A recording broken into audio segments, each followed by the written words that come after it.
આ side line કરી નાખ.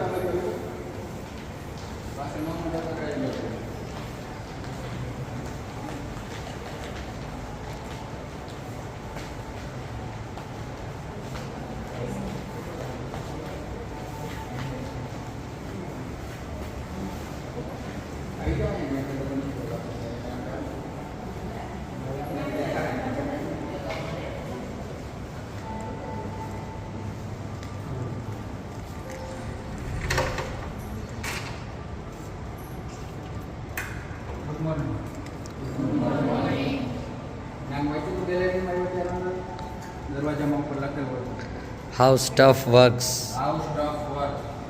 હાવ એટલે કેવી રીતે, સ્ટફ એટલે વસ્તુ. તમારા ઘરમાં તમે જે વસ્તુ વાપરો, ટીવી, ફ્રીજ, વોશિંગ મશીન, પંખો, બધી વસ્તુ વાપરો એ બધી વસ્તુ. વર્ક એટલે કેવી રીતે કામ કરે. તમે ઘરમાં જે વસ્તુ વાપરો બધી વસ્તુ કેવી રીતે કામ કરે છે એના ઉપર આ ગેલેરી છે. આ સાયન્સ સેન્ટરમાં તમારે 6 ગેલેરી જોવાની છે. ટોટલ 6 માંથી આ પહેલી આ ગેલેરી 4 પાર્ટમાં ડિવાઈડ છે. પેલો વિભાગ છે લાઇટિંગ વાળો, લાઇટ એટલે પ્રકાશ. એના પછીનો છે સાઉન્ડ વાળો, સાઉન્ડ એટલે અવાજ. એના પછીનો એનર્જી એટલે કે ઉર્જા. એના પછીનો ગતિના નિયમ એટલે ન્યૂટનના જે ગતિના નિયમો આપ્યા હતા આપણે આગળ જઈએ છીએ. નીચે ગુરુત્વાકર્ષણ બળ ને બધું આવે એના વિશે છે. ચોથો પેલો કયો કીધો? લાઇટિંગ. બીજો ત્રીજો ઉર્જા અને ચોથો ગતિના નિયમ. તો લાઇટિંગ છે તો લાઇટિંગમાં પહેલાં શું યાદ આવે? આપણે એકબીજાને જોઈ છીએ, લાઇટિંગના લીધે જોઈ શકીએ. આંખો બંધ કરતી દેખાય કે? તો પહેલી વસ્તુની શું જરૂર પડી? આંખો. આંખોની જરૂર પડી અને પછી કાંઈ વસ્તુ ન હોય અને પ્રકાશમાં આવતો હોય તો દેખાય કે? પ્રકાશની જરૂર પડી. કેટલી વસ્તુની જરૂર પડી? તો બે વસ્તુની જરૂર પડી અને ત્રીજી વસ્તુ વાંચી લે એટલે આપણે વસ્તુને કઈ રીતે જોઈ છીએ એ બધું. જો આ સૂર્ય એટલે લાઇટ છે. લાઇટમાં પ્રકાશ આવે, એમાંથી પ્રકાશ આવ્યો, પ્રકાશનું કિરણ. પ્રકાશનું કિરણ વસ્તુ પર પડ્યું, વસ્તુ પર પડી રિફ્લેક્શન થઈ તમારી આંખમાં, ત્યારે એ વસ્તુ તમને દેખાય. એટલે હું તમને જોઉં છું તો કઈ રીતે જોઉં છું? તમારા ઉપર પહેલાં પ્રકાશ આવ્યો, તમારા ઉપર ભટકાય મારી આંખમાં છે, ત્યારે હું તમને બધાને જોઈ શકું. પછી એના પછીનું છે પડછાયો. મારો પડછાયો અત્યારે પાછળ દેખાય, તમારો પડછાયો આગળ દેખાય. એનું રીઝન શું? પ્રકાશ. પ્રકાશ કઈ બાજુથી આવે? પાછળથી આવે. તો જે બાજુથી પ્રકાશ આવે એની વિરુદ્ધ દિશામાં આપણે જોઈ શકીએ પડછાયો. આમાં લાઇટ આ બાજુ ગઈ તો પડછાયો આ બાજુ ગયો. એટલે કે લાઇટમાં આ બાજુ ગયો તો ઓલી બાજુ ગયો. પછી આ હવા, પાણી અને બરફ 3 વસ્તુ છે. આમાં આપણે પ્રકાશ પસાર કરવો હોય તો સૌથી પહેલાં શેમાંથી પસાર થઈ શકશે? હવા, પાણી અને બરફ 3 વસ્તુ છે હવામાંથી. પછી એવું કેમ? એટલે પાણીમાં કેમ પસાર ન થઈ શકે? અંદર એવું કંઈ હશે ને એમાં, ત્યારે પેલે હવામાંથી પસાર થઈ. તમે અત્યારે બધા ભેગા બેઠા છે એની જગ્યાએ કાંયા બેઠો, છૂટા છૂટા બધા બેઠા. મારે ઓલી સાઈડ જાવું હું કઈ રીતે જાઉં? વચ્ચેથી સીધો જઈ શકું? સ્પીડમાં જઈ શકું ને? એવી રીતના હવા છે તો હવાના અંદરના કણો બીજાથી બહુ દૂર, એટલા માટે આપણે પ્રકાશ એમાંથી સરળતાથી પસાર થઈ શકે. એવી રીતે પાણી છે, તમે અત્યારે આવી રીતે બેઠા છો, મારે ઓલી સાઈડ જવું તો શું કરવું પડે? બધાને થોડા થોડા ખસેડવા પડે, થોડી વધારે વાર પડે. એવી રીતના પાણી છે તો પાણીના અણુ એકબીજાથી નજીક હોય, એટલા માટે પ્રકાશને એમાંથી પસાર થતાં થોડીક વાર લાગે. જેના પછી છે બરફ. તમે સાવ નજીક બેઠો, સાવ નજીક બેઠી મને ઓલી બાજુ જવાનું જવાનું તમે નક્કી કરી દીધું અને મારે જવું તો શું કરવું પડે? મારે ધક્કામુક્કી કરવી પડે એકબીજાની સાવ નજીક હોય તો. એવી રીતના ઘન પદાર્થ છે, ઘન એટલે બરફ. બરફમાંથી બરફના અણુ એકબીજાની બહુ વધારે નજીક હોય, એટલા માટે એમાંથી પ્રકાશ પસાર થતાં સૌથી વધારે વાર લાગે. પછી આ પાણીમાં છે. પાણીમાં વસ્તુ કઈ રીતે દેખાય? પાણીમાં હાથ નાખો તો તમારો હાથ કેવો દેખાય? થોડો જાડો દેખાય? જોયું એવું ટ્રાય કરી? પાણીમાં પેન્સિલ નાખો તો પેન્સિલ થોડી વાંકી વળેલી દેખાય. કઈ રીતે ટ્રાય કરી? નીચેના લીધે થાય પ્રકાશ થોડોક વાંકો વળે, ડિફ્રેક્શન કહેવાય. આમ જો અહીંથી માણસ માછલીને જોવે છે, માછલી એકચુઅલીમાં છે અહીંયા અને દેખાશે કઈ બાજુ? થોડીક આ બાજુ દેખાશે. એનું કારણ શું? આપણે આમાં જોયું ને પ્રકાશને પહોંચતા થોડી વાર લાગી. એટલે આ ભાગનું માધ્યમ છે ને આ પાત્રનું માધ્યમ છે. આટા માધ્યમમાંથી પાત્ર માધ્યમમાં આવ્યો પ્રકાશ, પાણીમાંથી હવામાં આવ્યો, પાણીમાં થોડીક વાર લાગી પહોંચતા, હવામાં ઝડપથી નીકળી ગયો અને થોડો વાંકો વળશે પ્રકાશ. આટા માધ્યમમાંથી પાત્ર માધ્યમમાં આવે તો પ્રકાશ થોડો વાંકો વળે, એના લીધે જે જગ્યાએ હોય એના કરતાં થોડી દૂર દેખાય વસ્તુ. પછી મેઘધનુષ. ક્યારે દેખાય મેઘધનુષ? વરસાદ લઈ ગયા પછી. વરસાદ લઈ ગયા પછી વાતાવરણમાં થોડો ઘણો ભેજ હોય. ભેજ હોય તો ભેજમાં શું હોય? પાણીના નાના નાના ટીપા. પાણીના રજકણો જેવું હોય ને પાણીના ટીપા નાના નાના. એના ઉપર સૂર્યપ્રકાશ પડે. સૂર્યપ્રકાશ છે પાણીનું નાનું ટીપું છે. એમાં સૂર્યપ્રકાશ પડ્યો એટલે એમાંથી 7 અલગ રંગમાં વિભાજન થઈ ગયું પ્રકાશ. પ્રિઝમ જેવું કામ કરે. પ્રિઝમ નામ સાંભળ્યું? જોયું પ્રિઝમ ત્રિકોણાકારનું હોય. એટલે 7 અલગ રંગમાં વિભાજન થઈ ગયું. તેના જેવું કામ કર્યું? પ્રિઝમ છે. જેમાં કેટલા કલર હોય? એમાંથી 3 fundamental colour. Main colour 3 R B G, red, blue અને ગ્રીન. આ 3 કલરમાં જ આપણે ટીવી ને બધું જોઈએ છીએ. મેઇન આ 3 કલર હોય. 3 કલરના અલગ અલગ અંદર કોમ્બિનેશન થાય. એના લીધે આપણે બીજા કલર જોવા મળે. વોટર કલર તમે જોયા હોય તો ત્રીજો કલર બનાવો, આના સિવાયના કલર બનાવો શું કરવું પડે? મિક્સ કરવા પડે. એવી રીતના આમાં અલગ અલગ કલર મિક્સ થાય પછી તમને ત્રીજો કલર જોવા મળે. એટલે ટીવી હોય તો ટીવીમાં આપણે બધા અલગ અલગ કલર દેખાય. મેઇન કલર આ 3 જ ફંડામેન્ટલ કલર. સમજાઈ ગયું? ક્વેશ્ચન છે લાઇટિંગમાં. એના પછી આ લેમ્પ છે. આ લેમ્પ જોયો? એ લેમ્પ અને આ લેમ્પમાં શું છે? અત્યારે આપણે કેવું વાપરીએ? હા, ગેલિન. તેમાં અને આમાં શું છે? કયો વાપરવાનો ફાયદો વધારે? એ કે આ શું ફાયદો? પ્રકાશ જાજો મળે. પછી લાઇટ બિલ ઓછું આવે. આ લેમ્પ હતા તો 100 વોટના 150 વોટના એવડા મોટા મોટા આવે. અત્યારે આ લેમ્પ છે તો 9 વોટ ને 12 વોટ ને એવા નાના આવે. પણ તો પ્રકાશ એના કરતા સારો આવે. પછી ત્રીજું ખબર છે? આ લેમ્પ તો આમાં ગરમી વધારે ગરમ થાય. જોયું ને તમે લેમ્પ ચાલુ ને પછી ટચ કરો તો હાથ તમારો દાજી જાય એટલી ગરમી થાય. આમાં થાય એટલી ગરમ. શું ફાયદો થયો? આમાં ઉષ્મા ઉર્જામાં વધુ રૂપાંતર થયું. આમાં થયું. પછી આ લેમ્પમાં તમે વાંચવા બેસો તમારી આંખો ખેંચે. આ ગરમ કલર કહેવાય. પીળો કલર છે તો એ ગરમ કલર. એમાં તમે વાંચવા બેસો તમારી આંખો ખેંચે. આમાં ખેંચાઈ ગઈ. આ ઠંડો કલર છે એટલા માટે આમાં નથી ખેંચાય. જેની બાજુમાં ટીવી એટલે જૂના ટીવી હતા એમાં સીઆરટી ટ્યુબનો ઉપયોગ થાય. આ ટ્યુબ છે ને એવી ટ્યુબનો ઉપયોગ થાય. એમાં કેથોડ રે એને સીઆરટી કહેવાય. સીઆરટી એટલે કેથોડ રે ટ્યુબ. સાંભળ્યું એવું કંઈ? સીઆરટી એમાં એવી મોટી ટ્યુબનો ઉપયોગ કરે એટલા માટે એમાં પાછળ મોટા ડબ્બા જેવું આવે. અત્યારના ટીવી બધા કેવા આવી ગયા? સાવ પાતળા. એમાં સીઆરટી ટ્યુબનો ઉપયોગ નથી થતો. એમાં સર્કિટનો ઉપયોગ થવા માંડ્યો એટલા માટે. અને આ ટીવી હતા તો અમારે મોબાઈલ કનેક્ટ કરવો હોય તો થઈ શકતા? આમાં થઈ જાય. એટલા માટે ફાયદો કેવો વધારે થયો? આ ટીવી એલઈડી એલસીડી એ બધું. પછી એની ઓલી બાજુ જોતો તો ફ્રીજ જો મશીન દેખાય. એને વેન્ડિંગ મશીન કહેવાય. Vending machine. તમે દુકાને કંઈ લેવા જાઓ વસ્તુ દુકાન બંધ થઈ ગયો તમે શું કરો? તમને પાછું આવવું પડે. દુકાન કંઈ 24 કલાક તો ખોલી રહેતી નથી. એની જગ્યાએ આ મશીન હોય તો મશીન 24 કલાક ચાલુ. એમાં કોઈ માણસની જરૂર પડતી નથી. એમાંથી તમારે કંઈ વસ્તુ લેવી કેવી રીતે લેવાની? તો એમાં અલગ અલગ બધા ખાના છે. ખાનાની નીચે નાની નાની સફેદ કલરની ચીઠીઓ દેખાય એમથી. ચીઠીમાં નંબર લખેલો. એ ચીઠીનો નંબર છે ને નીચે કીપેડ દેખાય છે. કીપેડમાં નંબર નાખો એટલે ઉપર સ્ક્રીનમાં તમારે પેમેન્ટનો ઓપ્શન આવી જાય. કેટલું પેમેન્ટ કરવાનું. એ વસ્તુ લીધી તો કેટલા એના પૈસા દેવાના. એની નીચે બ્લેક કલરનો સ્લોટ છે એમાં પેમેન્ટ કરી દેવાનું. તમે એમાં કાર્ડથી પેમેન્ટ કરી શકો અને કેશથી પેમેન્ટ કરી શકો. એમાં પેમેન્ટ કરી દો એટલે એ વસ્તુ નીચે આવી જાય. નીચેથી તમારે લઈ લેવાનું. કોઈ માણસની જરૂર નથી. પછી એની બાજુમાં જો તો પ્રિન્ટર કેમેરા અને લેપટોપ એ અંદર અંદરથી કેવા દેખાય છે એ બધું બતાવે. એને ક્રોપ કરેલા દેખાય એટલે કાપેલા છે. અંદરથી શું દેખાય જોવાનું છે. આ બાજુ જોયું. આ શું છે પેલો? એનો ઉપયોગ શું? સૂક્ષ્મજીવો જોવામાં. સાવ નાનીથી નાની વસ્તુ એમાં દેખાય. એની બાજુમાં કેમેરાનો ઉપયોગ તો ખબર જ છે.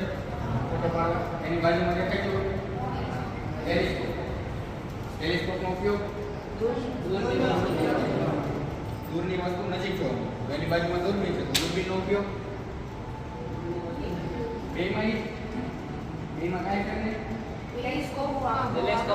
બહુ દૂરનું જોઈશું. તમારે સૂર્ય ચંદ્ર ને એવું બધું જોવું હોય તો ટેલિસ્કોપમાં જોઈ શકો. એની જગ્યાએ દૂરબીન હોય તો દૂરબીનમાં દૂરથી આપણે થોડું ઘણું સેટું હોય એ જોઈ શકીએ. બહુ વધારે દૂરનું ન જોઈ શકીએ આપણે. એમાં ચંદ્ર ને એવું બધું ન જોઈ શકીએ આપણે. ટેલિસ્કોપ હોય તો એમાં આપણે જોઈ શકીએ. આવી જાય.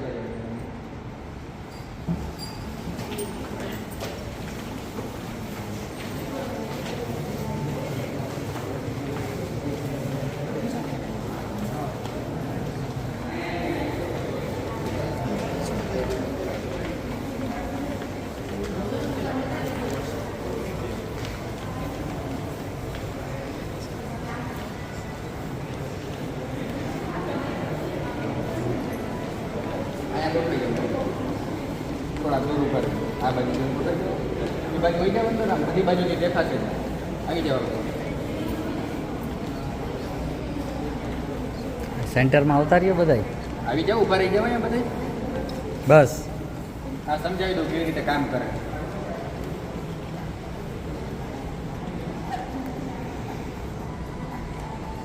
આવી જાવ આ બાજુ આવી જાવ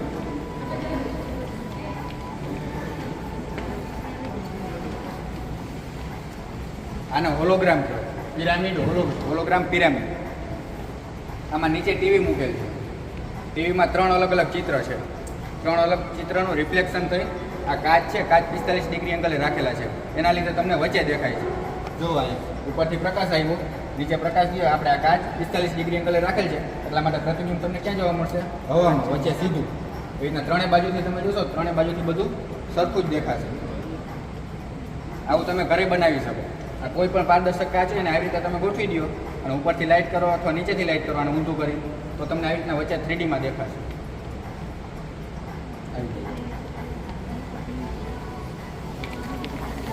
આની આજુબાજુમાં ગોઠવી દો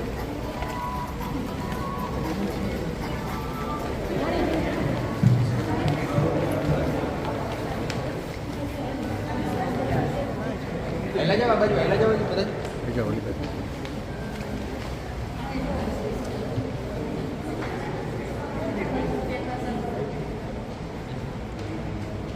આ મોબાઈલ ફોન કેવી રીતે કામ કરે છે એનું છે મેં તમને સાઉન્ડનો કીધો હતો ને બીજો વિભાગ આ સાઉન્ડનો વિભાગ છે સાઉન્ડ છે તો આપણે કોઈને ફોન કરીએ તો આપણે ત્યાં જઈને કહેવા જઈએ કંઈ બોલીએ તો આપણે ત્યાં જઈને બોલીએ તો ફોનમાં સિગ્નલ પહોંચતા હશે ને એમાં સિગ્નલ ક્યાંથી ક્યાં જઈને એ જોવાનું છે અહીંથી આપણે ફોન કરશી તો એના સિગ્નલ ક્યાંથી ક્યાં જઈ લાઇટ થઈ જોજો તમે જો અહીંથી ફોન લાગ્યો ડાયરેક્ટ લખેલું આવ્યું એમાંથી સિગ્નલ જશે હમણાં નેટવર્ક ટાવર પાસે તમારા ઘરની આજુબાજુનું જે નેટવર્કનું ટાવર હોય એમાં જાય પહેલાં એ ટાવર પાસેથી જાય મોબાઈલ ટેલિફોન એક્સચેન્જ સેન્ટર અહીંયા એ સેટેલાઇટ આરે કનેક્ટ થાય ત્યાં પહોંચી ગયા એના પછી જ્યાંથી તમે જેને ફોન કર્યો હોય એના નજીકના ટાવર આ ટેલિફોન એક્સચેન્જ સેન્ટર છે ત્યાંથી ઝોન નક્કી થાય અલગ અલગ ઝોન હોય બધા ટાવર હોય તો ટાવરના ઝોન હોય એ ઝોન ઉપર સિગ્નલ ક્યાં મોકલવું એ એક્સચેન્જ સેન્ટરેથી નક્કી થાય એના પછી કોલ આવે જો આવી ગયો કોલ વાગી ગયો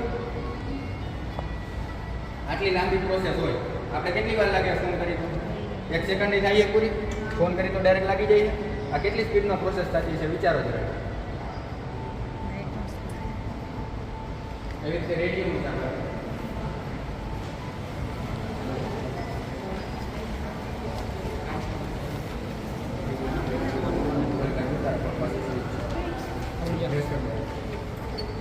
આ રેડિયોનું છે રેડિયોમાં ઓલી પેલી રહી એ આરજેની ઓફિસ છે ત્યાંથી તો બોલતા જ હશે ને બધા રેડિયોમાં બોલે મ્યુઝિક વગાડે કોઈ પણ એ ત્યાંથી બોલે ત્યાંથી એનો અવાજ ઇલેક્ટ્રો વેવ્સમાં કન્વર્ટ થઈ જાય કન્વર્ટ થવાનું રીઝન શું કારણ કે એ બહુ વધારે સ્પીડથી આગળ જઈ શકે અવાજ હોય તો અવાજને પહોંચતા વધારે વાર લાગે એટલા માટે કન્વર્ટ થઈ જાય અને એ જાય કમ્પ્રેસર પાસેથી જાય ટ્રાન્સમિટિંગ ટાવર પાસે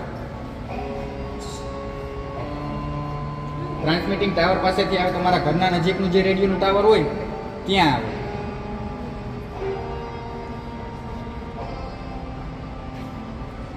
પહોંચી ગયો અને પછી અહીંયાની ફ્રીક્વન્સી જે હોય એ અવાજની ફ્રીક્વન્સી હોય એ ફ્રીક્વન્સી તમે સેટ કરો તમે સાંભળો તો 91.5 એફએમમાં આવે ને રેડિયોમાં એને ફ્રીક્વન્સી કહેવાય એ ફ્રીક્વન્સી જે પ્રમાણે સેટ કરો તમે એ પ્રમાણે તમારો રેડિયો વાગે સમજાણું આવી જાય ત્રીજો કયો કીધો તો ડિપાર્ટમેન્ટ ગુજરાત પંખો કેવી રીતે વર્ક કરે મેગ્નેટનું ચેપ્ટર આવી ગયું ચુંબક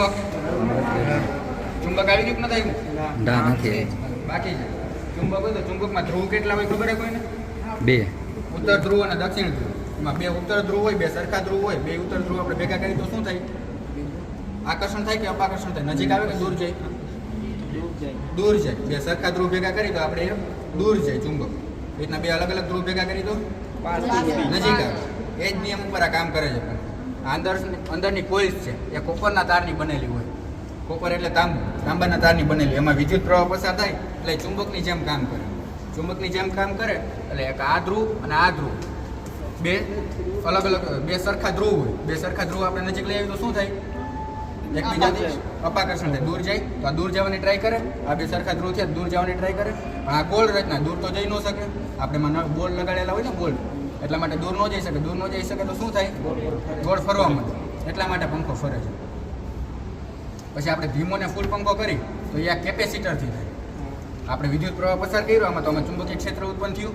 ચુંબકીય ક્ષેત્ર ઉત્પન્ન થયું, જેટલો વધારે વિદ્યુત પ્રવાહ પસાર કરી એટલું વધારે ચુંબકીય ક્ષેત્ર ઉત્પન્ન થાય, અને જેટલું ઓછું વિદ્યુત પ્રવાહ પસાર કરીએ એટલું ઓછું ચુંબકીય ક્ષેત્ર ઉત્પન્ન થાય. તો આ કેપેસિટર છે એ પાવરને નિયંત્રણ કરે. આપણે 2 ઉપર પંખો રાખ્યો તો વિદ્યુત પ્રવાહ ઓછો પસાર કરશે. ઓછો પસાર કરશે તો ઓછું ચુંબકીય ક્ષેત્ર ઉત્પન્ન થશે. ઓછું ચુંબકીય ક્ષેત્ર ઉત્પન્ન થશે એટલે ઓછું અપાકર્ષણ થશે. એટલા માટે પંખો ધીમો ફરશે. અને આપણે પંખો 5 ઉપર રાખ્યો તો વધારે પાવર પસાર કરશે. વધારે પાવર પસાર થયું તો આમાં વધારે ચુંબકીય ક્ષેત્ર આવ્યું, એના લીધે ફૂલ સ્પીડમાં ફરશે, વધારે ફરશે. સમજાણું? પછી આ બાજુ થર્મોમીટર છે. થર્મોમીટરનો ઉપયોગ તાપમાન માપવા માટે. આ અલગ અલગ જાતના થર્મોમીટર બતાવેલા છે. આ થર્મોમીટર છે તો એ પહેલા ડૉક્ટર પાસે હતા. તમારી જીભ નીચે રાખીને તમારું ટેમ્પરેચર માપતા. એની અંદર શું હોય કોઈને ખબર? આ મર્ક્યુરી, પારો હોય, એના લીધે આપણે ટેમ્પરેચર માપી શકીએ. એના પછી આ અત્યારે કોરોનામાં જોયા હતા આપણે બધા ઇન્ફ્રારેડ કિરણોથી ટેમ્પરેચર માપે. આપણે માથાને અડાડીને આપણે માપતા હતા ને ટેમ્પરેચર, એની જગ્યાએ આપણે ઓલી ભઠ્ઠીમાં એમાં બધા ગયા હોય, એટલું બધું લોખંડ ને બધું પીકળતું હોય, એનું આપણે ટેમ્પરેચર માપવું તો કઈ રીતે માપીએ? એને તો આપણે અડાડવા ન જાય, આ તો ઓગળી જાય ને. એની જગ્યાએ આ થર્મોમીટર આવી ગયું. એ થર્મોમીટરમાં દૂરથી જ આપણે એમાં ઇન્ફ્રારેડ કિરણ નીકળે. ઇન્ફ્રારેડ કિરણ તમારું ટેમ્પરેચર માપી દે, એટલા માટે તમને ખબર પડે કેટલું ટેમ્પરેચર. પછી આ પીએચ પટ્ટી જોઈ, પીએચ માપવાની પટ્ટી, કેટલી પાણીની પીએચ છે આવ્યું હતું ને પીએચની પટ્ટી. એ પીએચની પટ્ટીમાં શું થતું હોય? અલગ અલગ કલર ચેન્જ થતો હોય. જે રીતનો કલર હોય એ પ્રમાણે તમારું ટેમ્પરેચર ખબર પડે. એ રીતના આ પટ્ટી એના જેવી છે. પછી આ ઓક્સિજનના બાટલામાં ને એ બધામાં યુઝ થાય. ઓક્સિજનના બાટલામાં જોયું ને આવું, એમાં ટેમ્પરેચર માપવા માટે એમાં 2 આવા હોય. બીજું શેનું હોય કોઈને ખબર? સોડાનું હોય તો એમાં એક શેનું હોય? એક પ્રેશરનું હોય ને એક ટેમ્પરેચરનું હોય. 2 અલગ અલગ હોય. આવી જાય. આની આજુબાજુ ગોઠવાઈ જાય.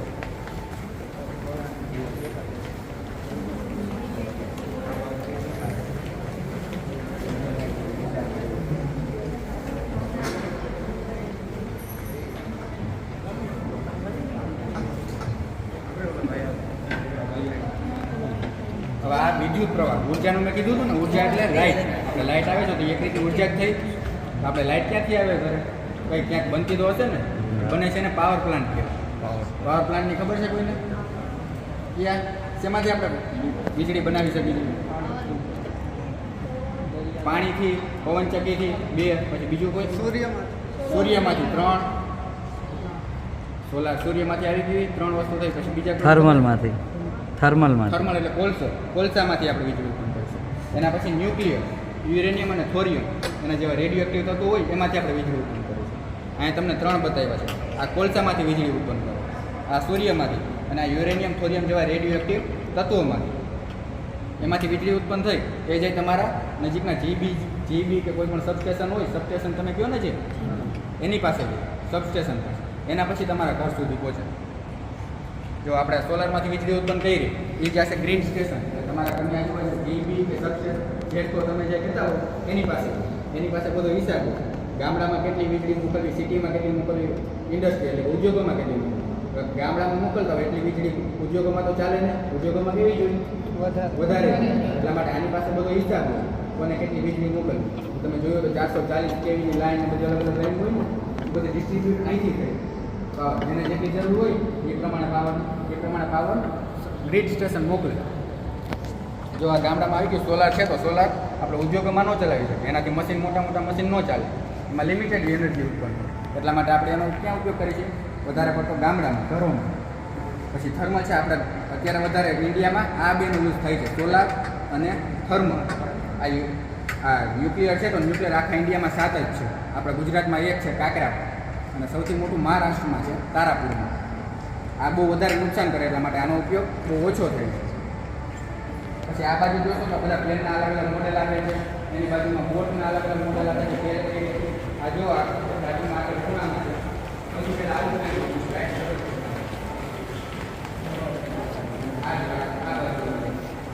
આ ખૂણામાં છે પેલું પ્લેન એ બન્યું, રાઈટ બન્યું. એના પછી બધા બન્યા, બધા એક્સપેરિમેન્ટ કરતા જ્યારે સૌથી પહેલાં આ સક્સેસ થયું. હા રાઈટ બ્રધર્સ. એના પછી અલગ અલગ બોટના મોડેલ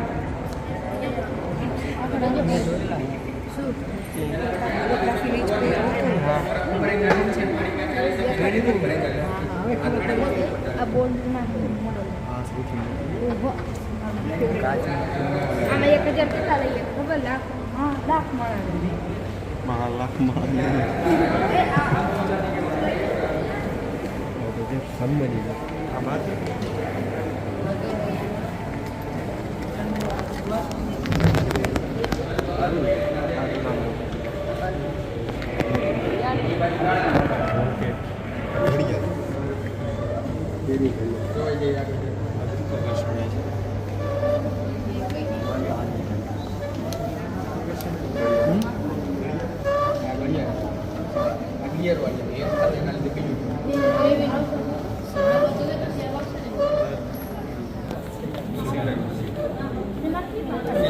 નીચે જોજો કાચમાં અંદર કેવું થાય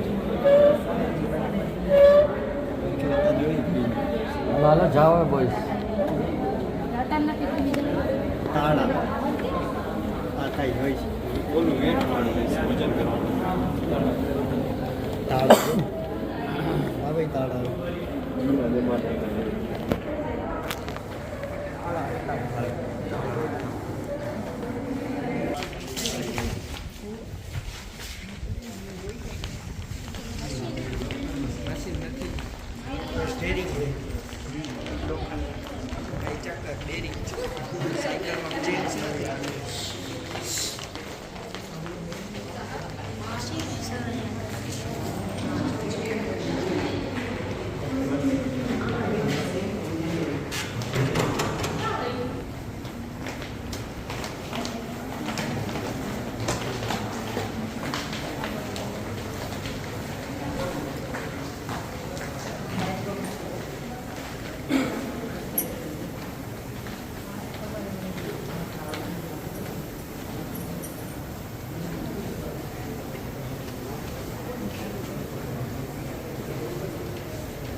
આ મશીન અલગ અલગ ટાઈપના મશીન એન્જિન ઇન્ડસ્ટ્રી કે કોઈ ફેક્ટરીઝમાં કયા કયા મશીન હશે મશીનમાં લેટેસ્ટ ટેકનોલોજી શું છે બધાના સેક્શન છે અહીંયા જે પહેલો સેક્શન છે મશીનના બેઝિક પાર્ટ્સ છે મશીનમાં અંદર કયા કયા પાર્ટ્સ છે એમાં જે પોસ્ટ છે એ બધા ડિફરન્ટ ટાઈપના ગિયર છે અહીંયા પ્લેનેટરી ટાઈપ છે આપણે હાથની ઘડિયાળની અરેન્જમેન્ટ છે સ્ટ્રેટ ફોર ધ હેલિકલ સોલ છે કે જે એન્જિનમાં છે બાઇકના ગિયર બોક્સમાં છે પછી નીચે હેરિકોન છે કે જે રેસિંગ કારના ગિયર બોક્સમાં છે આ સ્ટેરિંગ સાથે જોડાયેલું ગિયર છે પછી આ સ્પીડ ઘટાડવાવાળું ગિયર છે ઉપરના જે ત્રણ છે બધાને બેવલ ગિયર છે બેવલ ગિયરનો યુઝ જે છે અહીંયા બતાવી આ ડિફરન્શિયલ ગિયર બોક્સને કારણે જે આનું એક જ કારણ છે કે જ્યારે આપણે કાર ટર્ન લઈએ ડાબી બાજુ જમણી બાજુ ત્યારે અલગ અલગ વ્હીલને અલગ અલગ પાવર આવે કે આવું જ મોટું ગિયર બોક્સ છે બસમાં ટ્રકમાં પણ યુઝ થાય અહીંયા જે છે બેઝિક અરેન્જમેન્ટ છે ગિયરના કે ગિયર એકબીજા સાથે કઈ રીતે જોડાયેલા છે એક ગિયરને ફેરવીએ તો એની સાથે જોડાયેલા બધા ગિયર ફરે આ બેઝિક મિકેનિઝમ છે મોશન પાવર ટ્રાન્સમિશન માટે અહીંયા આવી જાઓ બધા સેક્શન બીજા હાથ છોડી દે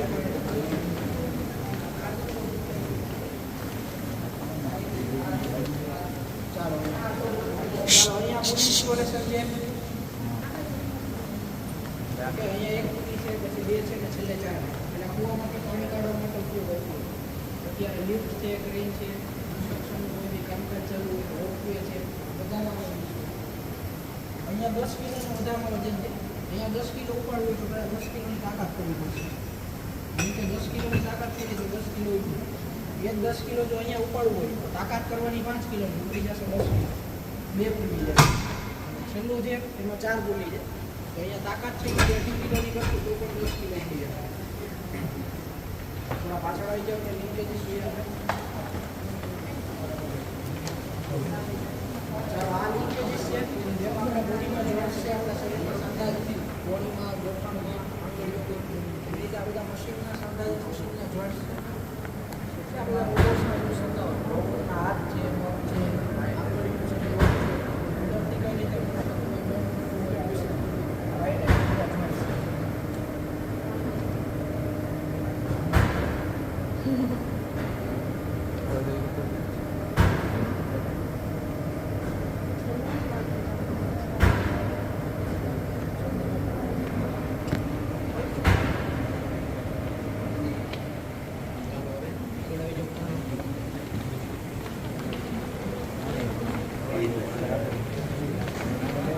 શું છે બધા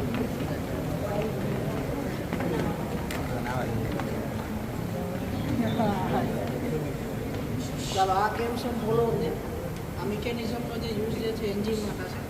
એન્જિનના વાલ્વને ઓપન કરવા ક્લોઝ કરવાની મિકેનિઝમ. પેટ્રોલ છે, હવા છે, એન્જિનમાં અંદર આવે, ધુમાડો બહાર જતો એન્જિનમાંથી, ત્યારે વાલ્વને ખોલવા અને બંધ કરવા માટેની જે મિકેનિઝમ છે એને કેમ્સન ફોલોવર્સ છે.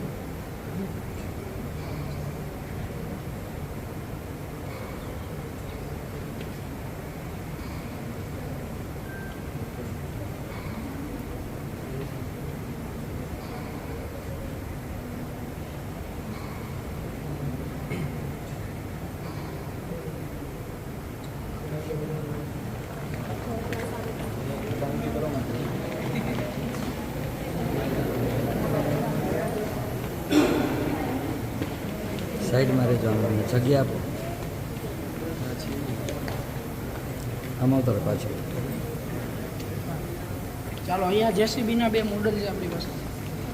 ફર્સ્ટ છે હાઇડ્રોલિક છે. હાઇડ્રોલિક એવા બધા મશીન છે, ડિવાઇસ છે કે જે ઓઇલ પ્રેશર ઉપર ચાલતા હોય. જો આમાં ઓઇલ ભરેલું છે પીળા કલરનું, ઓકે, ઓઇલની તાકાતથી ચાલે, ઓઇલની દબાણથી ચાલે એટલે એને કહેવાય હાઇડ્રોલિક. જેમ કે જેસીબી છે, ટ્રેક્ટર છે, આ બધા હાઇડ્રોલિક મશીનમાં આવે. સેમ કન્સેપ્ટ છે, બટ આ ન્યુમેટિક્સ છે. ન્યુમેટિક્સ એવા બધા મોડલ્સ છે કે જે એર પ્રેશર, હવાની મદદથી ચાલશે, હવાના દબાણથી ચાલે. જેમ કે આપણે લિફ્ટનો દરવાજો ઓટોમેટિક ખુલી જતો હોય, બંધ થઈ જતો હોય. પછી બીઆરટીએસ બસ છે, સિટી બસ છે, વોલ્વો છે, આ બધાના ડોર ઓપન ક્લોઝ છે ઓટોમેટિક થઈ જાય. એ બધું ન્યુમેટિક્સ છે, એર પ્રેશરના કારણે થાય. આ બેઝિક ડિફરન્સ છે કે જ્યાં તાકાતની જરૂર છે ત્યાં ઓઇલનો યુઝ કરશું, જ્યાં સ્પીડની રિક્વાયરમેન્ટ છે, ઝડપની રિક્વાયરમેન્ટ છે, ત્યાં આપણે એરનો યુઝ કરશું. આમાં થોડુંક રિપેરિંગ ચાલુ છે અત્યારે, એટલે આનું ઓપરેશન નહીં થશે. આગળ આવી જાઓ.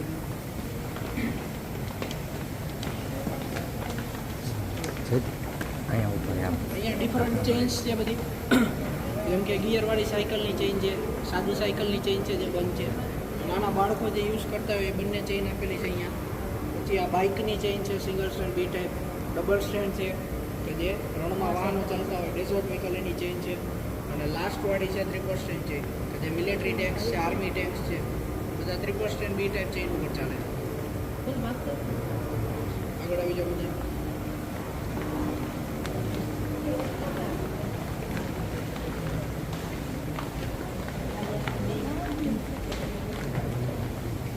પાવર જનરેશન સાયકલ છે. જ્યારે પણ આપણે આ સાયકલ ચલાવીએ ત્યારે બેલ્ટ, પુલી, ચેઇન સ્પ્રોકેટ ને લાસ્ટ પર હોય જનરેટર છે. જનરેટર ફરશે એટલે ઇલેક્ટ્રિસિટી વીજળી ઉત્પન્ન થશે. આપણને અહીંયા વોલ્ટેજ બતાવશે કે કેટલા વોલ્ટ છે એ વીજળી ઉત્પન્ન થઈ. અને નીચે એલઈડી રાખેલી છે, એલઈડીસ પણ ચાલુ થશે. ચાલો હવે આવી જાઓ.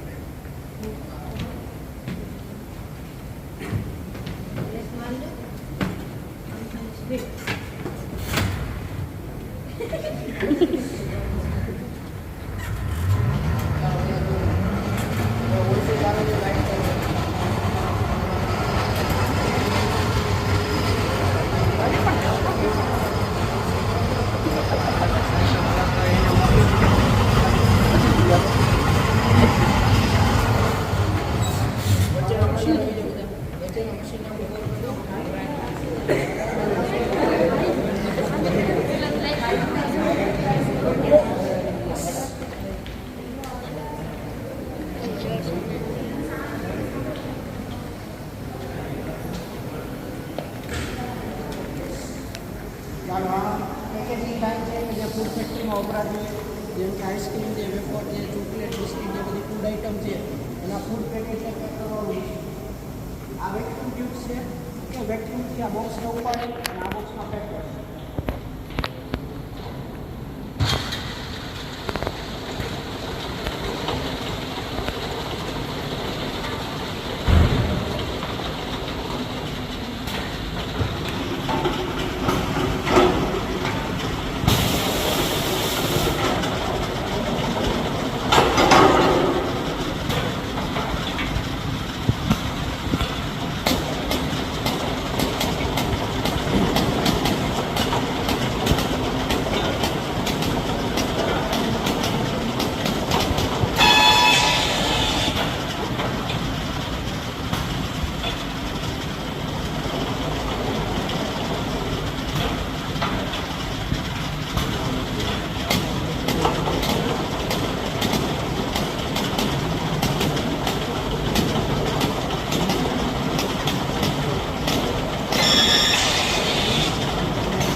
ચાલો અહીંયા વિન્ડમિલ છે, પવન ચોકી કે પવન ચોકી છે, એની બ્લેડ્સ છે એ પવનના કારણે ફરે.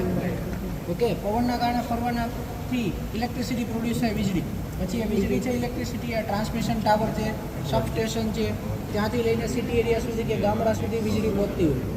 પછી અહીંયા જે છે એના ઇન્ટરનલ પાર્ટ્સ આપેલા છે. આ જે સ્ટ્રક્ચર છે એમાં એના પાર્ટ્સ છે કે જેનાથી વીજળી ઉત્પન્ન થાય.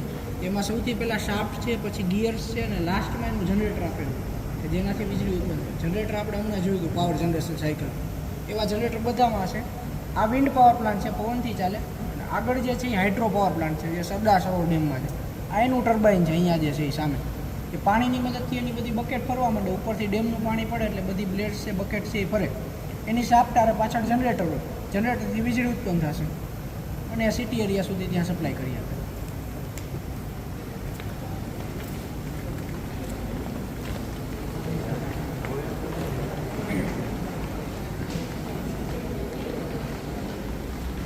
આમાં એક લાઇટનું આખું ફોર્મ છે, છેક સુધી લાઇટ પહોંચશે આખું સ્ટ્રક્ચર.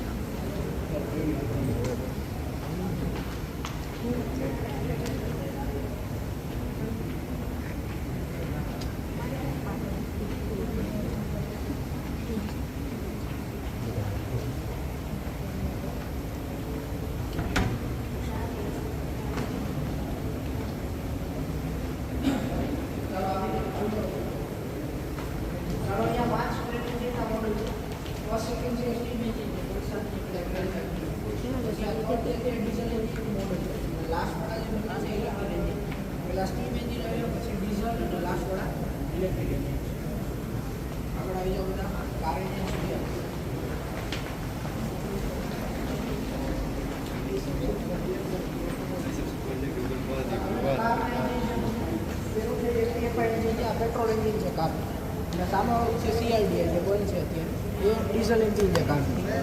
ઓકે, જેમાં આપણા બોડીમાં હાર્ટ છે એવી રીતે એન્જિનમાં પિસ્ટન આવેલા હોય. પિસ્ટન તો અહીંયા દેખાશે પિસ્ટન. લાઇનમાં ટોટલ 4 છે પણ આપણને 3 દેખાશે પિસ્ટન. આને ઇન્ટેક સેક્શન કહેવાય કે અહીંયાથી પેટ્રોલ છે, હવા છે, બધું અંદર જાય. આ કેમ ફોલોઅર છે કે જે વાલના કોલસા બની જશે, બધા પાર્ટ્સ છે. પેલી બાજુ બેલ્ટ ખુલી છે, અગાઉ જોયું. આ જનરેટર છે. આ બધા એના ડિફરન્ટ પાર્ટ્સ છે કે જેનાથી એન્જિનથી વર્ક કરતું હોય. સેમ એન્જિન છે, આ પેટ્રોલની ડીઝલ કોઈ ડિફરન્સ નથી. ખાલી ડીઝલ એન્જિન છે સાઈડમાં, CI એન્જિન કમ્પ્રેસર. આગળ આવી જાઓ બધા. ચાલો, અહીંયા 2 નાના એન્જિન છે. આ પેલી જે છે એ 2 સ્ટ્રોક એન્જિન છે. આ સ્કૂટરનું એન્જિન છે, બજાજ વેસ્પા જે સ્કૂટર આવતી પહેલાં એનું એન્જિન છે. સિંગલ પિસ્ટનવાળું હોય. કાર છે એમાં 4 પિસ્ટન આવેલા હોય. સ્કૂટર છે એમાં 2 સિંગલ પિસ્ટન. આ એક પિસ્ટન છે જેનું તમે આવી. સ્પાર્ક પ્લગ છે, ડિફરન્ટ ટાઈપના ગિયર્સ છે, કાર્બ્યુરેટર છે, બધા પાર્ટ્સ છે. અને પેલું છે એ બાઇકનું છે, હોન્ડા શાઇન 4 સ્ટ્રોક એન્જિન. આમાં ખાલી એક મેન્યુઅલ ગિયર સિસ્ટમ હોય, એના બધી automatic gear system, manual gear system હોય. અહીંયાથી આ પિસ્ટન છે કે જે ઉપર જાય છે. આ કાર્બ્યુરેટર છે, અહીંયાથી એક્સોસ્ટની લાઈન, ત્યાંથી સાઇલેન્સર, આ ઇન્ટેક છે, અહીંયાથી પેટ્રોલ આગળ આવી ગયા બધા.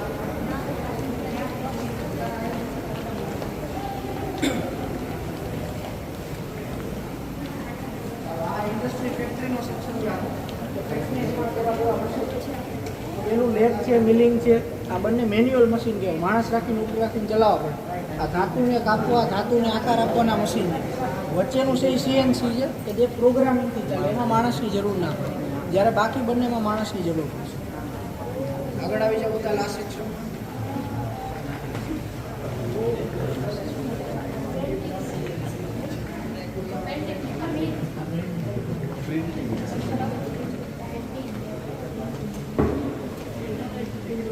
ચાલો, અહીંયા 3D પ્રિન્ટર છે.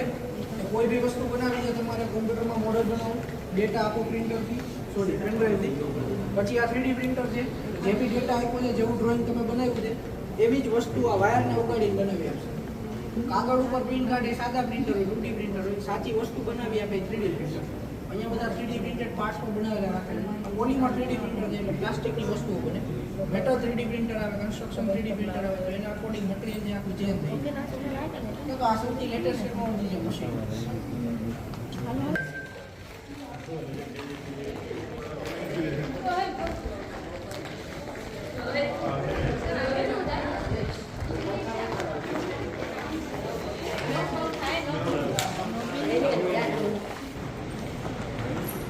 બસ લાઈન કરજો.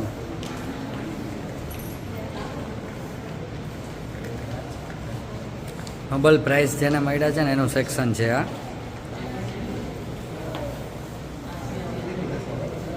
ઓલી સાઈડ લઈ લીધી છે છોકરાને. આ બસ તમારી સાઈડ એ નહીં ખુલે. ઓલી બાજુ આવતા રહ્યા.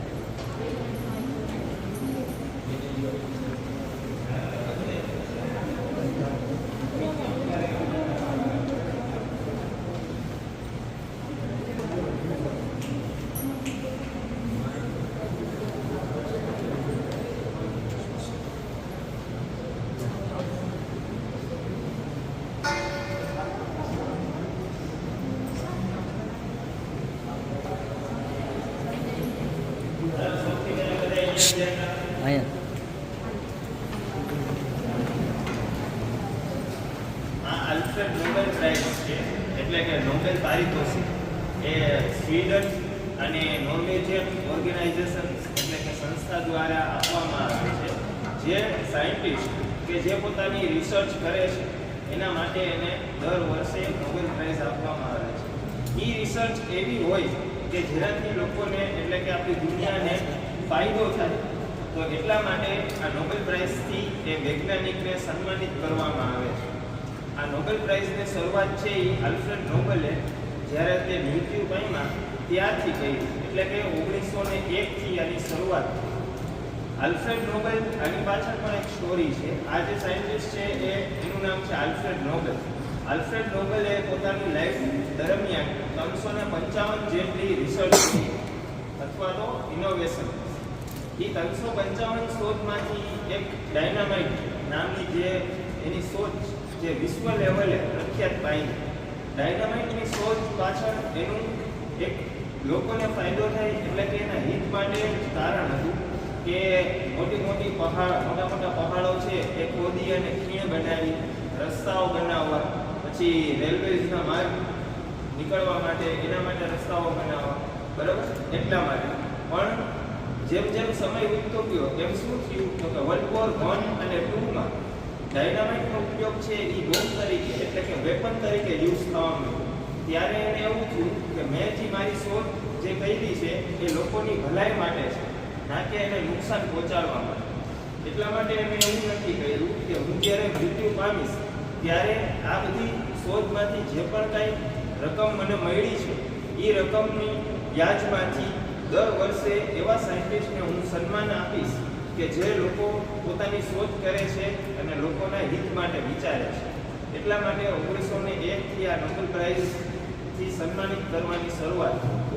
અહીંયા જેટલા પણ સાયન્ટિસ્ટ છે એ 1901થી લઈને 2023 સુધી જેટલા પણ સાયન્ટિસ્ટ છે એને નોબેલ પારિતોષિક મળ્યું છે એની ફોટોગ્રાફ અને એની રિસર્ચ એની નીચે લખેલી છે. એવી રીતે અહીંયાથી પહેલાંથી જોતા જાય.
સ્ટીફન વિલિયમ હોકિંગ એનો મૃત્યુ દિવસ એટલે કે ડેથ એનિવર્સરી છે.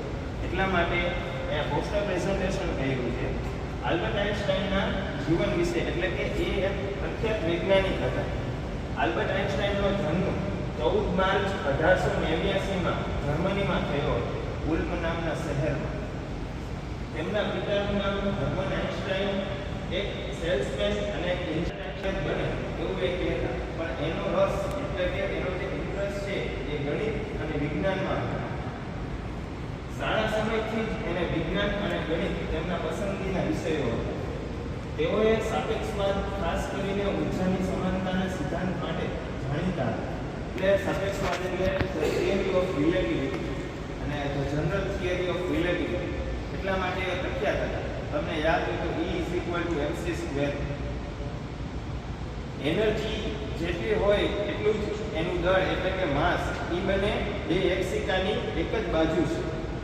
એવી રીતે એને સમાનતાનો સિદ્ધાંત આપ્યો અને બ્રહ્માંડ અને સમય એને એકબીજા હારે કનેક્ટેડ કરી અને બ્રહ્માંડનું જે રહસ્ય છે એ એને શોધી કાઢ્યું. એટલે કે આ બ્રહ્માંડ આખું જે છે એ એક ઇક્વેશનથી બનેલું છે. E mc², જ્યાં E છે એ એનર્જી એટલે કે ફોર્મ ઓફ ક્વોન્ટા, ફોટોન અને એનર્જી કહેવાય.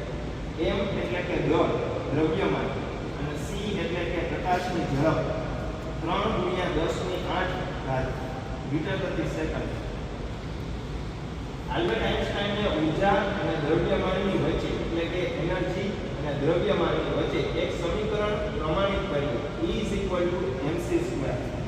તેમણે જણાવ્યું કે ઉર્જા અને દ્રવ્યમાન એક જ સિક્કાની બે બાજુઓ છે, એટલે કે બે અલગ અલગ પણ સેમ જ છે. જ્યારે આપણે એને એનર્જી તરીકે લઈએ છીએ અને દ્રવ્યમાન તરીકે સ્વરૂપ અલગ છે તો બે એક જ વસ્તુ. 18 એપ્રિલ 1955ના રોજ 70 વર્ષની ઉંમરે તેમનું મૃત્યુ થયું. 1999માં ટાઈમ મેગેઝિને આલ્બર્ટ આઇન્સ્ટાઈને પર્સન ઓફ ધ સેન્ચુરી જાહેર કર્યું. જ્યારે એનું મૃત્યુ આવ્યું ત્યારે એને પર્સન ઓફ ધ સેન્ચુરી એટલે કે 20મી સદીના મહાન વૈજ્ઞાનિક તરીકે નામના મળ્યું. અને ફોટો ઇલેક્ટ્રિક અસરના સિદ્ધાંતની શોધ બદલ તેમને 1922માં ફિઝિક્સનું નોબેલ પારિતોષિક આપવામાં આવ્યું. જે આપણે જોયું ને નોબેલ પારિતોષિક, હા એની મહાન શોધમાંથી એક ફોટો ઇલેક્ટ્રિક ઇફેક્ટ હતી કે જેના બદલ એને નોબેલ પારિતોષિક આપવામાં આવ્યું. હવે આવે છે Stephen William hawking. Albert Einstein ખૂબ પ્રખ્યાત વૈજ્ઞાનિક છે, એના વિશે લગભગ બધાને ખબર, પણ સ્ટીફન હોકિંગ વિશે ખબર છે? જે એવો વ્યક્તિ કે જે પોતાની 21 વર્ષની ઉંમરે એને એક મોર્ટલ ન્યુરોન નામની બીમારી લાગુ પડી હતી. એ બીમારી એવી હતી કે ડૉક્ટરે એને એવી રીતે કીધું કે આ બીમારી એવી છે કે જેનાથી તારા દરેક અંગ એટલે કે શરીરના બધાય અંગ ધીમે ધીમે કામ કરતા બંધ થઈ જશે અને છેલ્લે તારું મૃત્યુ થઈ જશે. એટલે કે એને સ્ટીફન હોકિંગને પછી ડૉક્ટરને પૂછ્યું કે સર હવે મારી પાસે કેટલો સમય છે? તો એને કીધું કે હવે તારી પાસે ખાલી 2 વર્ષ જેટલો સમય છે. પણ સ્ટીફન હોકિંગ્સે પોતે માનસિક રીતે દ્રઢ થઈ અને 76 વર્ષ એટલે કે જ્યારે એને બીમારી લાગુ પડી હતી એના પછીના 50 વર્ષ સુધી એ જીવ્યા. એક વ્હીલચેર ઉપર ખાલી એનું મગજ જ કામ કરતું, બીજું કાંઈ નહીં. 21 વર્ષની ઉંમર પછી ધીમે ધીમે એના બધા અંગ છે એ કામ કરતા બંધ થઈ ગયું. આપણા જે હાથ, નાક, આંખ અને એ બધું ક્યાંથી કોઓર્ડિનેશન હોય તો કે માઇન્ડથી. ખાલી એક મગજ જ ચાલુ હતું, બાકી બધા જે છે એ અંગ સ્ટોપ થઈ જાય. એક પ્રકારની લકવા જેવી બીમારી થઈ ને કે જેની મદદ કે જે આપણે લાગુ પડે તો કાંઈ કરી ન શકીએ, હાથે ઉપડે નહીં. સ્ટીફન હોકિંગનો જન્મ 8 જાન્યુઆરી 1945માં ન્યુયોર્ક ઇંગ્લેન્ડમાં થયો હતો. તેમનું પૂરું નામ સ્ટીફન વિલિયમ હોકિંગ છે. સ્ટીફન વિલિયમ હોકિંગ એક પ્રખ્યાત કોસ્મોલોજિસ્ટ, ફિઝિસિસ્ટ અને પ્રોફેસર હતા. કોસ્મોલોજિસ્ટ એટલે શું ખબર છે કોઈ? કોસ્મોલોજિસ્ટ એટલે કે જે વૈજ્ઞાનિક અથવા તો પ્રોફેસર એ બ્રહ્માંડ વિશે કામ કરતા હોય, એટલે કે બ્રહ્માંડ વિશે જેને ખ્યાલ હોય, બરાબર, એના વિશેનો અભ્યાસ કરતા હોય એને કોસ્મોલોજિસ્ટ કહેવાય. અને કોસ્મિક રેઝ એને કહેવાય બ્રહ્માંડના કિરણો. બ્રહ્માંડની ઉપર એ કિરણો આવેલા હોય છે, તેમાં આપણે એક્સ રેઝ હોય છે, ઇન્ફ્રારેડ, પછી યુવી સૂર્યમાંથી આવતા અલ્ટ્રાવાયોલેટ રેઝ, એવી રીતે આ કોસ્મિક રેઝ હોય. તેમની પ્રખ્યાત શોધ black hole theory, big bang theory, hawking radiation અને મલ્ટી યુનિવર્સ. યુનિવર્સ એટલે શું થાય? આખું વિશ્વ, બ્રહ્માંડ. એવા કેટલાય બ્રહ્માંડ અવકાશમાં છે કે જેની આપણે હજી કંઈ ખબર જ નથી. એક અંદાજ મુજબ આપણે એવી રીતે કહી શકીએ એ બ્રહ્માંડ વિશે ઘણું બધું જાણતા હતા અને એને આ બધી થિયરી છે એ એને આપી. એ ક્યારે આપી? 21 વર્ષની ઉંમર પછી. એને એવું થયું કે એ જ્યારે નાના હતા ત્યારે ભણવામાં જે એવરેજ સ્ટુડન્ટ હોય એનાથી પણ નબળા હતા. પછી જ્યારે એને બીમારી લાગુ પડી ત્યારે એને પૂરેપૂરો ટાઈમ જે છે એ પોતાના સ્ટડી ઉપર આપ્યો અને આ બધી થિયરી છે એ એને દુનિયાની સામે રજૂ કરી. Black hole theory. Black hole થિયરીમાં એને એવું સાબિત કર્યું કે સ્ટાર્સ જે છે એ સુપરનોવા બની જાય. સૂર્યથી મોટા તારા હોય સુપરનોવા હોય. સુપરનોવા બની જાય ને પછી બ્લેક હોલમાં પરિણમે. બ્લેક હોલ એક એવી વસ્તુ છે કે જ્યાંથી પ્રકાશ પણ બહાર નથી આવી શકતો. એ કેમ?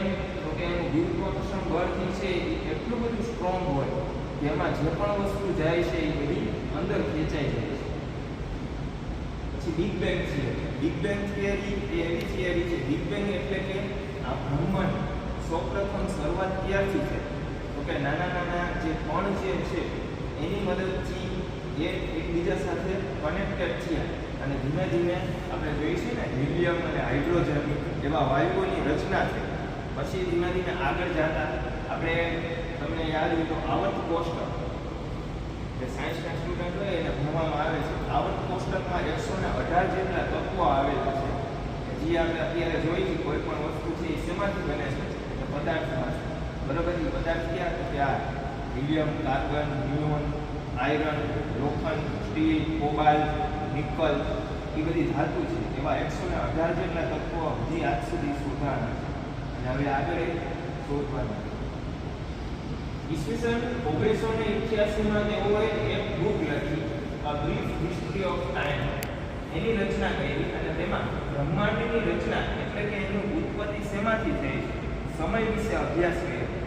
જે આપણે અત્યારે ઘડિયાળમાં જોઈએ છીએ ટાઈમ, આપણે ટાઈમનું કહી દઈએ છીએ આટલા વાગ્યા, પણ એની પાછળનું રહસ્ય શું છે એના વિશે ડીપલી અભ્યાસ કર્યો. તેના વિશેનું રહસ્ય ગોતી કાઢ્યું. બ્રહ્માંડ અને સમય એ એકબીજા હારે કનેક્ટેડ છે. કઈ રીતે? આઇન્સ્ટાઈનની જેમ જ. એને 21 વર્ષની ઉંમરે તેઓને એક બીમારી લાગુ પડી કે જેનું નામ છે મોટર ન્યુરોન, જેનાથી તેઓના મગજ સિવાયના દરેક અંગ કામ કરતા બંધ થઈ ગયા. તોય છતાંય એને એની બીમારીને પોતાના વરદાન સ્વરૂપ લીધું અને એને આગળ આટલી બધી થિયરીઝ જે છે એની રજૂઆત આપણી સમક્ષ કરી.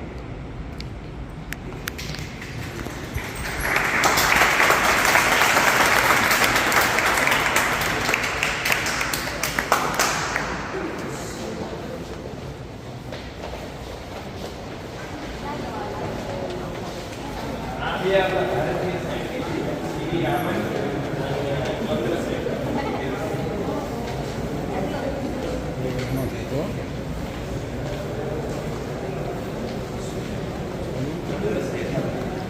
સુબ્રમણ્યમ ચંદ્રસેન. જેમ આપણી એજ હોય બરોબર, આપણે નાના હોય પછી યંગ થાય એટલે કે જુવાન થાય પછી વૃદ્ધ પામી અને છેલ્લે મૃત્યુ થઈ જાય, એવી રીતે આકાશમાં જે તારા છે એનું પણ એવું જ હોય. એની એક એજ હોય. અત્યારે સૂર્ય છે એ યલો રંગનો દેખાય છે તો અત્યારે એ યંગ એજમાં છે એટલે કે હજી જુવાન છે અને એનો નાશ પામવા હજી કેટલાય અબજ વર્ષ લાગી જશે. સ્ટાર્સ છે એ સૌથી પહેલાં એને જન્મ લઈએ હિલિયમ અને હાઇડ્રોજન વાયુમાંથી એ બને સ્ટાર્સ એટલે કે તારા. હકીકતમાં આપણે સ્ટાર્સનો આકાર કેવો હોય છે એ બધાએ જોયો છે, પણ બધાએ જે ગ્રહો છે એટલે ગોળ હોય એ રીતે સ્ટાર્સ પણ કેવા આકાર ગોળ આકાર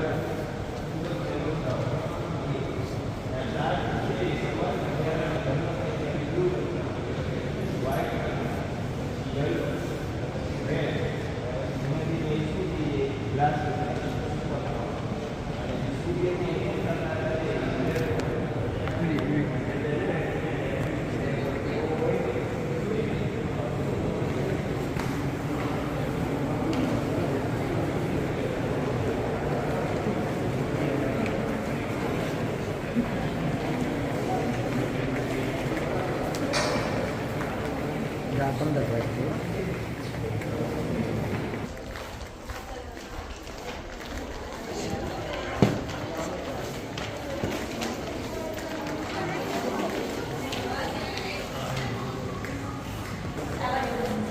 કેમ કે 12 વાગ્યાનો સમય એક જ 2 ગેલેરી બાકી છે. થઈ જશે.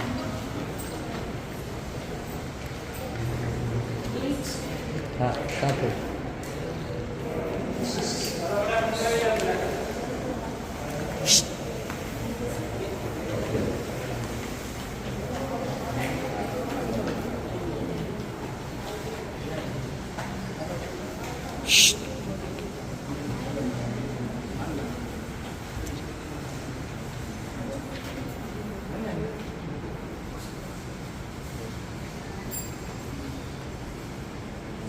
ઓકે, આ છે આપણી રોબોટિક્સ થિયરી, જ્યાં તમને બધાને અલગ અલગ પ્રકારના બધા રોબોટ્સને દર્શાવવામાં આવેલું છે.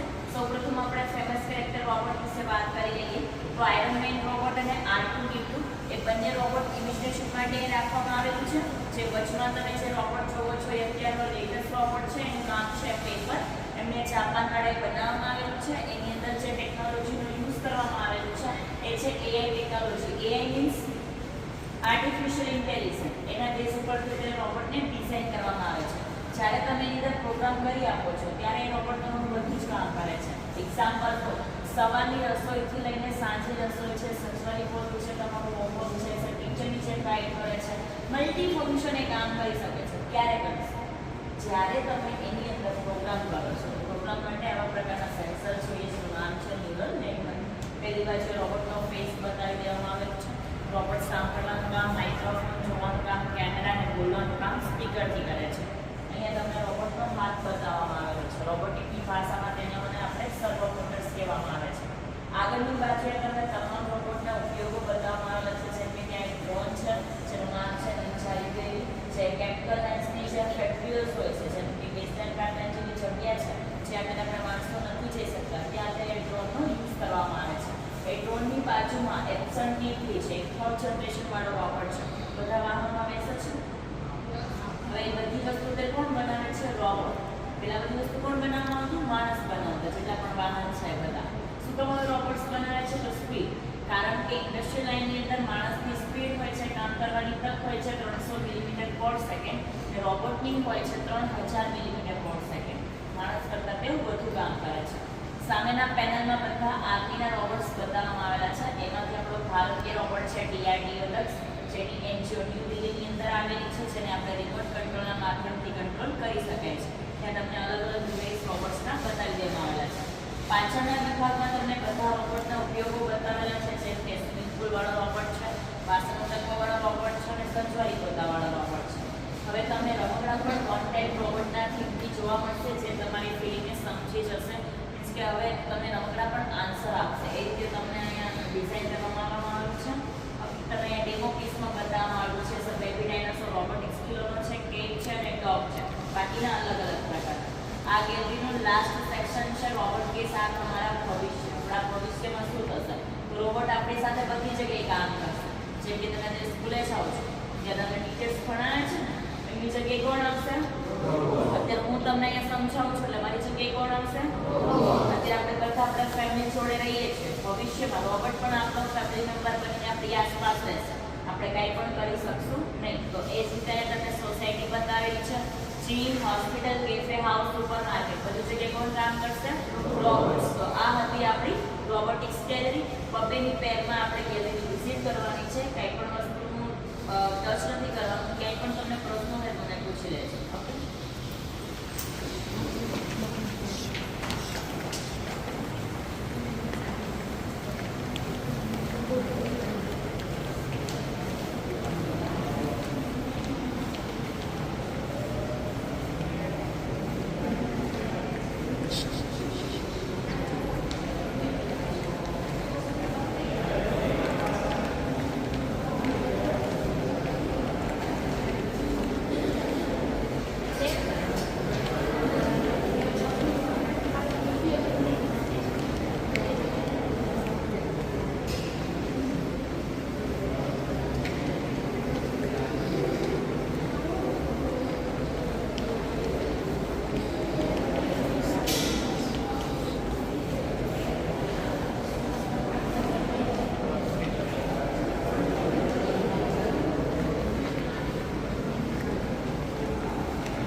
સિરામિકનું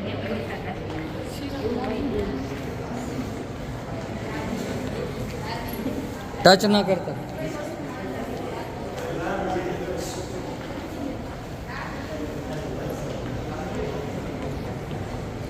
દાંત દેખાય છે.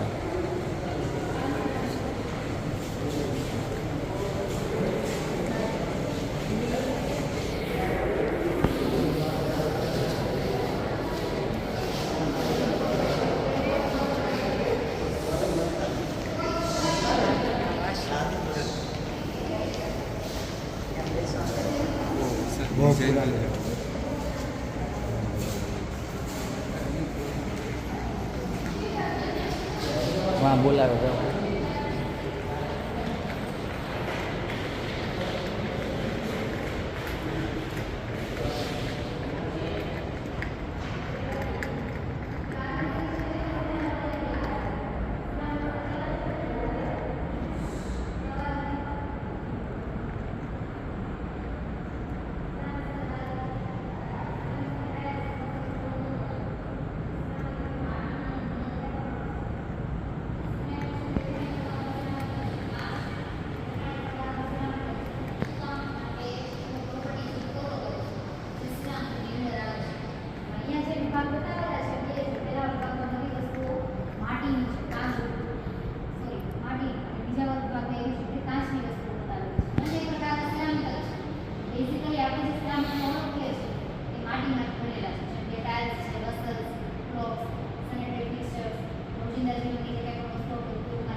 પ્રાઇવસી વાળો સ્વિચેબલ ઓન અને ઓફ કરી શકાય એવો ગ્લાસ.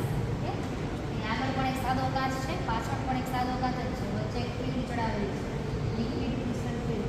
એમાં એક વાયરિંગ આપેલું છે. એટલે આપણે શું કરીએ છીએ? કરંટ આપીએ છીએ. કરંટ આપીએ છીએ એટલે અંદરની જે ઓપેસિટી હતી પહેલાં જે નહોતું દેખાતું એ પછી દેખાવા લાગે છે. બરાબર, પહેલાં એની અણુની ગોઠવણી અસ્તવ્યસ્ત હતી એટલા કારણે કંઈ દેખાતું નથી, લાઇટનું રિફ્લેક્શન. જ્યારે આપણે એને વિદ્યુત પ્રવાહ આપીએ છીએ ત્યારે એ બધા ક્રિસ્ટલ એક પેટર્નમાં ગોઠવાઈ જાય છે, વચ્ચે જગ્યા બને છે, એમાંથી લાઇટનું રિફ્લેક્શન થાય છે. ઓકે, શું કહેવાય? Electrical intelligence. એવી રીતે અહીંયા કાચનું સ્પેક્ટ્રમ છે, અલગ અલગ પ્રકારના કાચ. સામે જે ફાયર સૂટ છે ને એ પણ કાચના રેસાનું જ બનેલું છે. એની ઉપર જે નાના નાના પાતળી દોરી જેવા કાચ બનેલા છે. ફાયરમેન જે સૂટ પહેરીને આગમાંથી કોઈ વ્યક્તિને બચાવવા જાય તેને જે સૂટ પહેરેલું હોય એની ઉપરનું લેયર છે આ કાચનું છે. રેસા એટલે કે એને ગ્લાસ ફાઈબર કહેવાય. બરાબર, સાવ પાતળી દોરી જેવા ફ્લેક્સિબલ કાચ હોય. ગ્લાસમાં ગ્લાસની હિસ્ટ્રી છે. સૌથી પહેલા ક્યાં ઇજિપ્તમાંથી મળેલું છે.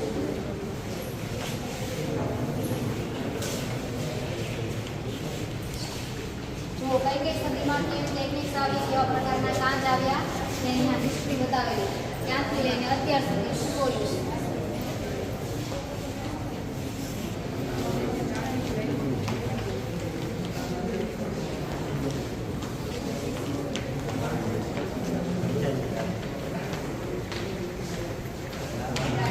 ચલો લાસ્ટ ગેલેરી બાકી છે ને life science.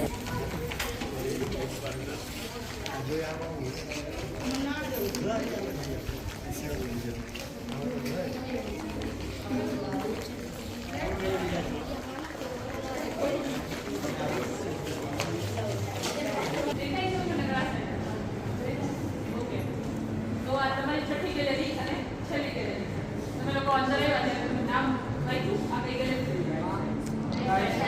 Okay, life science gallery મતલબ અહીંયા તમે સમજશો જીવ વિજ્ઞાન વિશે. બરાબર, જે તમે જોઈ શકો છો એક તમને અહીંયા દેખાશે એટલે તમને વધારે સમજવાની મજા આવશે. બરાબર, પહેલા આપણે આની સમજશું પછી તમે જોશો.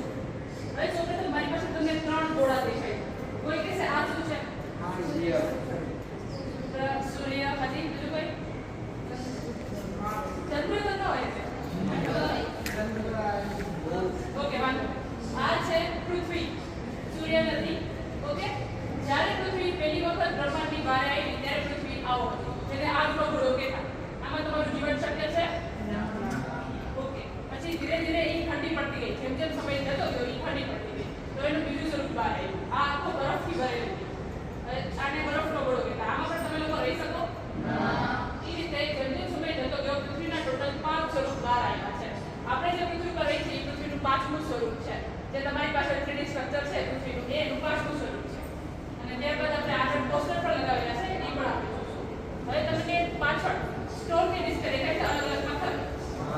એ પૃથ્વીના પેટાળમાંથી મળી આવતા વિવિધ જાતના પથ્થરો છે. સ્ટોન કે આટલી જાતના પથ્થરો મળી આવે છે. બરાબર, પછી વાતાવરણમાં કેટલાક સૂક્ષ્મ જીવો છે કે જે આપણે નરી આંખે નથી દેખાતા. આપણે ફક્ત એને માઇક્રોસ્કોપથી જ જોઈ શકીએ. બરાબર, તો એ આ પેલું ચાલુ છે અહીંયા તમારે સ્ક્રીનમાં જોવાનું છે અને છેલ્લું છે ને ત્યાં તમારે લેન્સમાં જોવાનું છે. બીજું કોઈ પણ વસ્તુ નહીં અડતા તમને લેન્સમાં દેખાશે. ઓકે, ધેન જ્યારે પૃથ્વી પર ઉલ્કાપાત થાય એની પહેલા પૃથ્વી પર ફક્ત એક જ ખંડ હતું, એનું નામ હતું પેન્જિયા. બરાબર, પછી જ્યારે ઉલ્કાપાત થયો એટલે એ ડિવાઈડ થતા ગયા. હાલ પૃથ્વી ઉપર કેટલા ખંડ છે? 7. અને મહાસાગર કેટલા છે? 5. મહાસાગર 4 છે. ઓકે, 7 ખંડ છે, 4 મહાસાગર છે. પણ જ્યારે પૃથ્વી બહાર આવી ત્યારે એક જ ખંડ હતો અને એક જ મહાસાગર. બરાબર, ત્યારબાદ આપણે જોશું હ્યુમન ઇવોલ્યુશન, મનુષ્યની ઉત્ક્રાંતિ. આપણે આપણા પૂર્વજો કોને માનીએ છીએ? આદિમાનવ, વાનરો. યસ, આપણા પૂર્વજો છે વાંદરા. આપણે એવું માનીએ છીએ કે વાંદરાઓમાંથી આપણી ઉત્ક્રાંતિ થઈ છે. જ્યારે આદિમાનવ હતા એ લોકોને કંઈ સમજ નથી પડતી. બરાબર, એ લોકોને શું પહેરવું જોઈએ, શું ખાવું જોઈએ કંઈ ખબર નથી. ખાલી એ લોકો બાજતા ઝઘડતા એવું થવાનું. પછી શું થયું, એક પણ જંગલમાં આગ લાગી તો એનાથી એને એ પણ ખબર નથી કે આગ લાગે તો આપણે શું કરવું જોઈએ. તો એને ખબર પડી કે આગ લાગી તો એનાથી શું દેખાડવું, એને જંગલમાં પ્રકાશ ફેલાય. પછી એને ખબર પડી ધીરે ધીરે કે આગ લાગે તો એનો ઉપયોગ શું થાય? પ્રકાશ ફેલાવવા માટે. પછી એનાથી લોકો ખાવાનું બનાવતા શીખ્યા. બરાબર, પકવતા શીખ્યા. પછી ધીરે ધીરે એ લોકો પથ્થરોમાંથી ઓજાર બનાવતા શીખ્યા. પછી શિકાર કરતા શીખ્યા, ખેતીવાડી કરતા શીખ્યા, લખતા વાંચતા શીખ્યા. એ આપણે જોશું. બરાબર, હવે આ ઉત્ક્રાંતિ છે એ કોઈ 5-10 દિવસમાં નથી થતી. લાખો કરોડો વર્ષ લાગી જાય આવું ઇવોલ્યુશન થતા. બરાબર, હવે આપણું મનુષ્યનું વૈજ્ઞાનિક નામ તમને કોઈ પૂછે તો એનું નામ છે હોમો સેપિયન્સ સેપિયન્સ. બરાબર, આપણી જસ્ટ પહેલાના માનવીઓ હતા એનું નામ હતું હોમો સેપિયન્સ. એ લોકોના ખાલી એક જ અલગ હતું સેપિયન્સ. તમને પૂછે કે આપણે માનવ છે એ શેમાંથી બન્યા છે તે છે હોમો સેપિયન્સ નામની પ્રજાતિ. એમાંથી આપણે આપણું નામ શું છે? હોમો સેપિયન્સ સેપિયન્સ. 2 વાર લગાવવાનું. બરાબર, ત્યારબાદ આપણે જોશું ઘોડાની ઉત્ક્રાંતિ, હોર્સ ઇવોલ્યુશન. સૌથી પહેલાના ઘોડા હરણ જેટલી નાની સાઈઝના હતા, આટલી સાઈઝ. તમે અત્યારે જે ઘોડા જોવો છો એ કેવડા છે? મોટા. બરાબર, આપણે એ ખાસ જોવાનું છે જે નાની સાઈઝના ઘોડા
હાથથી કરી શકે. પછી ધીરે ધીરે ઈ પણ જમીન ઉપર આવતા થયા. તો હવે એને હાથ પગની જરૂર પડે એટલે એ લોકોએ પણ ખુદની જાતમાં શું વિકસાવ્યું? હાથ પગ વિકસાવ્યા અને પૃથ્વી વિકસાવી.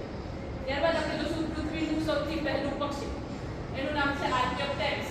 હજી પર બોલું છું, આર્કિયોપ્ટેરિક્સ પૃથ્વીનું સૌથી પહેલું પક્ષી હતું. ડાયનોસોર વખતમાં જોવા મળતા, હાલ પૃથ્વી ઉપર નથી, સાવ લુપ્ત થઈ ગયા છે. શું ખાસિયત હતી એની?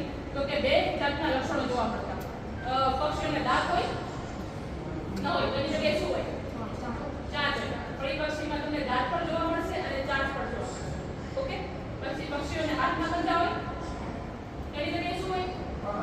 પાંખ હોય. તો એમનામાં તમને હાથના પંજા જોવા મળશે અને પાંખે જોવા મળશે. ઓકે, એ આપણે ખાસ જોઈશું. then આપણે જોઈશું ડાયનોસોરનું વિનાશીકરણ કઈ રીતે થયું. તો શું થયું? જ્યારે ડાયનોસોર પૃથ્વી ઉપર હતા ત્યારે ફરી એકવાર ઉલ્કાપાત થઈ હતી અને પૃથ્વી આખી સળગી ઉઠી. એમાં ડાયનોસોરનો વિનાશ થયો. ઓકે, હવે જો એ લોકો સ્ટ્રોંગ હોત તો એની જાતને પાછી એ લોકો ગ્રો કરી શકત, પણ એ લોકો સ્ટ્રોંગ નહોતા. ડાર્વિનનો શું છે સિદ્ધાંત? કે જે લોકો પોતાની જાતને ટકાવી શકે પર્યાવરણની ચેન્જીસ સામે, એ લોકો જ ટકી શકે, નકર એ લોકોનો નાશ થઈ જાય. તો હવે અહીંથી ધીરે ધીરે આપણે લાઈનમાં ઉભા થઈને આપણે જોશું લાસ્ટ ડીએનએ 3D સ્ટ્રક્ચર પાછળ છે તે આપણે આ રીતે બેસશું અને ડીએનએ વિશે સમજીશું. બરાબર? તો ધીરે ધીરે અહીંથી બધા જોવા વિચાર.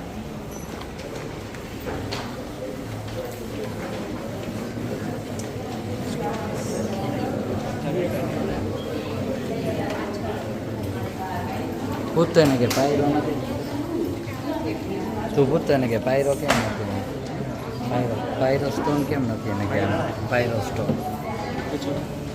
હા, આવી ગયા.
દેખાય શું છે?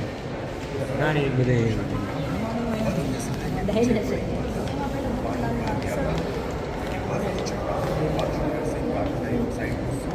હા મેડમ, હા મેડમ, બહુ જ મજા આવે છે છોકરાઓને. 97 છે.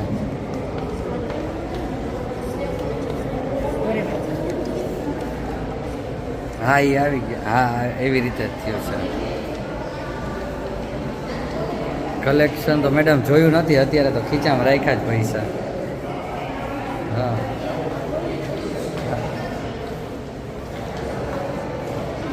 એમાં એવું છે મેડમ પડે.